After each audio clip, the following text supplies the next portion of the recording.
C'est qui, mon amour? Ça t'arrive de te mêler de tes affaires? Je voulais... T'as l'air effrayé. Quoi? Tu crois que je vais te frapper? Caleb... Non.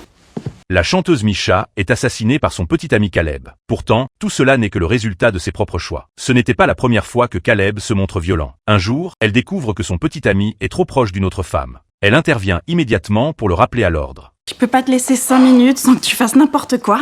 Je vois pas de quoi tu parles. De toi et de ce morceau de viande. Oh là.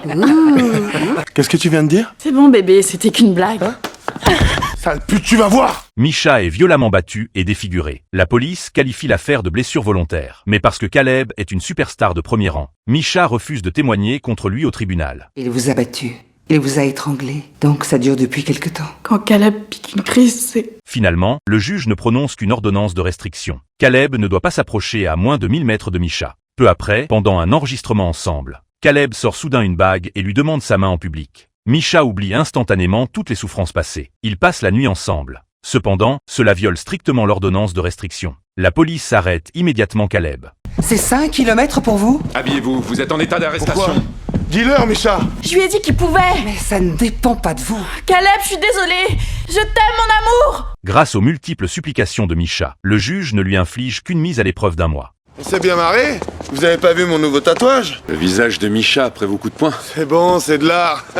Pour faire ouvrir les yeux à Misha, les enquêteurs contactent son mentor, Brass. Il accompagne Misha depuis ses débuts à l'âge de 9 ans. Leur lien est plus fort qu'une relation père et fille. Brass décide de convaincre Misha de s'éloigner de ce démon. Pendant leur discussion, Caleb se faufile discrètement par la porte arrière. Dès qu'il le remarque, Brass appelle la police. Le conflit entre les deux hommes dégénère rapidement. À l'arrivée des policiers, Brass est déjà mort d'une balle dans la poitrine. Misha est retrouvée inconsciente sur le sol. À son réveil, elle nie fermement la présence de Caleb. Si, vous l'avez monté contre Caleb et ensuite il a pété un plomb. Vous étiez allongée, inconsciente, sur le sol, juste à côté de lui. Et vous voulez nous faire croire que vous n'avez rien vu? J'ai rien vu du tout. L'affaire tombe alors dans une impasse. Puis la femme et la fille de Brass viennent rendre visite à Misha. La douleur de la famille de son mentor amplifie sa forte culpabilité. Si je peux faire quoi que ce soit. Si je savais ce qui s'est vraiment passé. Tu y étais, toi, tu n'as rien vu? Elle finit par avouer la vérité sur le meurtre commis par Caleb. Il va falloir que vous le répétiez devant le grand jury, demain matin.